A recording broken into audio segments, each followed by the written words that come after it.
Bhogapuram airport కలుపుతూ VMRDA, GVMC, ఆర్ఎండ్బి ఆధ్వర్యంలో నిర్మిస్తున్న 7 రోడ్ల పనులు వేగంగా జరుగుతున్నాయి. ప్రస్తుతానికి 54% పనులయ్యాయి. కొన్ని చోట్ల అటవీశాఖ అనుమతులు రావాల్సి ఉంది. ఆర్ఎండ్బి నిర్మించే రోడ్డుకు అనుమతులు వచ్చాయి. భోగాపురం అంతర్జాతీయ విమానాశ్రయం ప్రారంభించే నాటికి అనుసంధాన రోడ్ల నిర్మాణ పనులు దాదాపుగా పూర్తవుతాయి. ఈ నేపథ్యంలో పనులు జరుగుతున్న తీరు, ప్రస్తుత స్థితిగతులపై మున్సిపల్ శాఖ మంత్రి నారాయణ విస్తృతంగా పర్యటించి ఆయా పనుల వివరాలు పరిశీలించారు. విశాఖలో పర్యటించిన ఆయన ఎమ్మెల్యే గంటా శ్రీనివాసరావు, విశాఖ మహాప్రాంత అభివృద్ధి సంస్థ అంటే విఎంఆర్డీఏ చైర్మన్ ప్రణవ్ గోపాల్తో కలిసి తొలుత సీతమ్మదారిలోని ఏఎస్ఆర్ నగర్ను పరిశీలించారు. కాలనీలో స్థానికులతో ముచ్చటించి అక్కడ పరిస్థితుల గురించి అడిగి తెలుసుకున్నారు. సమీప అపార్ట్మెంట్ మీదకి వెళ్ళి అక్కడ నుంచి కాలనీ ఎంతవరకు విస్తరించి ఉందో జీవీఎంసీ కమిషనర్ కేతన్ గారు చూపించారు. అనంతరం భీమ్లీ, దొరతోట రోడ్డు, నేరలవలస, తాళ్లవలస రోడ్లను పరిశీలించారు. కొండలను తొలిచి చేస్తున్న పనులపై ఇంజనీరింగ్ అధికారులను అడిగి తెలుసుకున్నారు. సీతమ్మదారిలోని ఏఎస్ఆర్ కాలనీలో 3.2 ఎకరాల స్థలంలో 200 మంది నివాసం ఉంటున్నట్లు మంత్రి నారాయణ పరిశీలించారు. ఇవన్నీ ప్రైవేటు భూములు. కొన్నేళ్లుగా తాత్కాలిక షెడ్లు నిర్మించుకొని నివాసం ఉంటున్నారు. ఈ సందర్భంగా ఆ కాలనీ మురికివాడను ఆధునీకరించేస్తామని చెప్పారు. ఆ భూమి యొక్క యజమానులతో మాట్లాడి ఎవరికీ అన్యాయం జరగకుండా చర్యలు తీసుకుంటామన్నారు. ఈ సందర్భంగా అక్కడ ఆ స్థలంలో ప్రభుత్వ ప్రైవేట్ భాగస్వామ్య విధానంలో ముందుకు వెళ్లాలని ఆలోచన చేస్తున్నట్లు పేర్కొన్నారు. దానికి సంబంధించి అప్రోచ్ రోడ్లను అటు విఎంఆర్డీఏ మరియు మున్సిపాలిటీ, విశాఖపట్నం మున్సిపల్ కార్పొరేషను మరియు ఆర్ఎండ్బి, ఈ మూడు ఆర్గనైజేషన్స్ యాక్చువల్గా 7 రోడ్లు టేకప్ చేసినాయి. అందులో ఒక 4.5 రోడ్డు యాక్చువల్గా విఎంఆర్డీఏ టేకప్ చేసింది.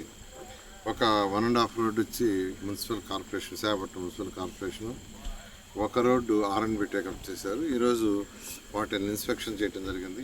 ఎందుకంటే అనుకున్న టార్గెట్ ప్రకారం ఇవన్నీ మే, జూన్ కంప్లీట్ కావాలని యాక్చువల్గా ఆ యొక్క కాంట్రాక్ట్లను ఆదేశించడం జరిగింది. అయితే ఇంతవరకు 54% వర్క్ పూర్తయినట్టుగా యాక్చువల్గా 54% వర్క్ అయింది. దాన్ని యాక్చువల్గా ఫిజికల్గా ఇన్స్పెక్షన్ చేస్తామని ఈరోజు రావడం జరిగింది. వస్తే నిజంగానే వాళ్ళు యాక్చువల్గా మోర్ దెన్ 54% ఈ రోజుకైతే వర్క్ చేస్తున్నారు. ఆర్ఎండ్బి రోడ్డు కూడా యాక్చువల్గా ఏదైతే ఆర్ఎండ్బి వాళ్ళు చేయబోతున్నారో అది కూడా యాక్చువల్గా వాళ్ళకి కూడా అప్రూవల్ వచ్చింది. యాక్చువల్గా అడ్మినిస్ట్రేటివ్ అప్రూవల్ వాళ్ళు కూడా తొందరలో పిలిచి దాన్ని కూడా పూర్తి చేస్తారు. ఈ విధంగా భోగాపురం ఎయిర్పోర్ట్కి ఎవరైతే ఎయిర్పోర్ట్ కడుతున్నారో వాళ్ళతో కూడా అనేక దఫాలు డిస్కస్ చేయడం జరిగింది. గౌరవనీయ ముఖ్యమంత్రి గారు ఇచ్చిన ఆదేశం ప్రకారం ఈ రోడ్లన్నీ అనుకున్న ప్రకారం జూన్కి 99.9% పూర్తవుతాయి. ఎక్కడన్నా 1-2 దగ్గర ల్యాండ్ అక్విజిషన్ ప్రాబ్లం ఉంటే ఇబ్బంది అవుతుంది. ఒక రోడ్డు మాత్రం ఒక స్ట్రెచ్లో రిజర్వ్ ఫారెస్ట్ ఉంది. ఆ రిజర్వ్ ఫారెస్ట్ సంబంధించి దానికి కూడా ఎగ్జామ్షన్ కోసం పెట్టున్నాం. దాన్ని కూడా వీలైనంత తొందరగా తెప్పించి దాన్ని కూడా టేకప్ చేయడం జరుగుతుంది.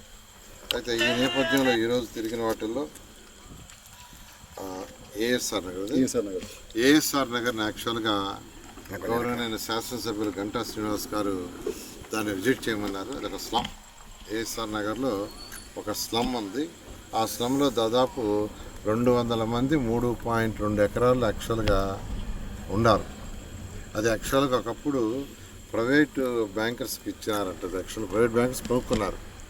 అయితే వాళ్ళు దాన్ని పట్టించుకున్నందువల్ల అక్కడ ఈ స్లమ్ అనేక మంది పేదలు, నిరుపేదలు యాక్చువల్గా ఎప్పటి నుంచో 30 ఏళ్ళ నుంచి 25 ఏళ్ళ నుంచి 20 ఏళ్ళ నుంచి, ఎందుకంటే ఈరోజు అడిగాం, నేను గౌరవనీయ శాసనసభ్యులు గంటా శ్రీనివాస్ గారు వాళ్ళని అడిగితే 20 ఏళ్ళ నుంచి ఉన్నాం, 30 ఏళ్ళ నుంచి ఉన్నాం అని చెప్పారు. అందరూ ఇల్లు కట్టుకొని ఉన్నారు, చిన్న ఇళ్ళు.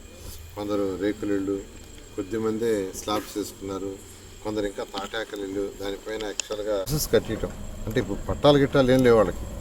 అప్పుడప్పుడు వచ్చి అధికారులు బెదిరిస్తున్నారు. కొందరు అధికారులు ప్రైవేట్ వ్యక్తులు వచ్చి వాళ్ళని బెదిరిస్తున్నారు. ప్రైవేట్ వ్యక్తులు ఎవరైతే మాది ల్యాండ్ అని అంటున్నారో వాళ్ళు వచ్చి బెదిరిస్తున్నారు. ఇవన్నీ లేకుండా వాళ్ళకి హౌసెస్ కట్టి ఆ హౌసెస్కి యాక్చువల్గా వాళ్ళకి అలాట్ చేసేయటం. అదేవిధంగా ఎవరికైతే ఒరిజినల్గా ల్యాండ్ ఓనర్స్ అని అనుకున్నారో వాళ్ళకేం చేయాలా అనే దాని మీద ఒక పీపీపీ మోడల్లో కమిషనర్ గారికి చెప్పాము ఇన్స్ట్రక్షన్స్. ఆయన రేపు నుంచి దాన్ని వర్కౌట్ చేస్తారు. చేస్తే ఈ స్లమ్ అటు రెనోవేట్ అయిపోతుంది. స్లమ్ కూడా అక్కడ హౌసెస్ కట్టడం జరుగుతుంది. అదేవిధంగా ఎవరైతే స్థలమని క్లెయిమ్ చేస్తూ అప్పుడప్పుడు వచ్చి వాళ్ళందరినీ థ్రెట్ చేయడం, బెదిరిస్తున్నారో ఆ సమస్య కూడా పోతూ వాళ్ళకు కూడా కొంత ల్యాండ్ అక్కడ ఇచ్చేటట్టుగా, వాళ్ళు కూడా హౌస్ కట్టేటట్టుగా ప్లాన్ చేయడం జరిగింది.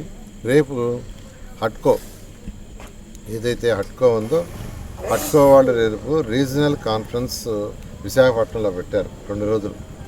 రేపు ఎల్లుండు హట్కో చేస్తున్న సేవలు ఏమిటి, దానివల్ల మున్సిపల్ శాఖలో ఉన్న ఈ అర్బన్ అథారిటీస్ ఏదైతే ఉండేవి కానీ మున్సిపాలిటీస్ కానీ ఏ విధంగా హట్కో ఫండ్స్ని తీసుకొని ఏ విధంగా ముందుకు పోవాలి, అదేవిధంగా సెంట్రల్ గవర్నమెంట్ ఏ విధంగా ఫండ్స్ ఇస్తుంది, దానికి మ్యాచింగ్ ఫండ్స్ కావచ్చు, అదేవిధంగా యూసీఎఫ్ అని యాక్చువల్గా ఈరోజు కేంద్ర ప్రభుత్వం 1,00,000 కోట్లు, అదేవిధంగా పీపీపీ మోడల్లో అటు గవర్నమెంట్స్ వాళ్ళందరూ ఒక 3 lakhs 4 lakhs crores యాక్చువల్గా ఒక ఫండ్ యొక్క ఒక మోడల్ తీసుకొచ్చారు. దాంట్లో 25% వాళ్ళు ఇస్తారు, మిగతా 75% అటు రాష్ట్ర ప్రభుత్వం కానీ మున్సిపాలిటీస్ కానీ లేదా లోన్స్ తీసుకొని పెట్టేది.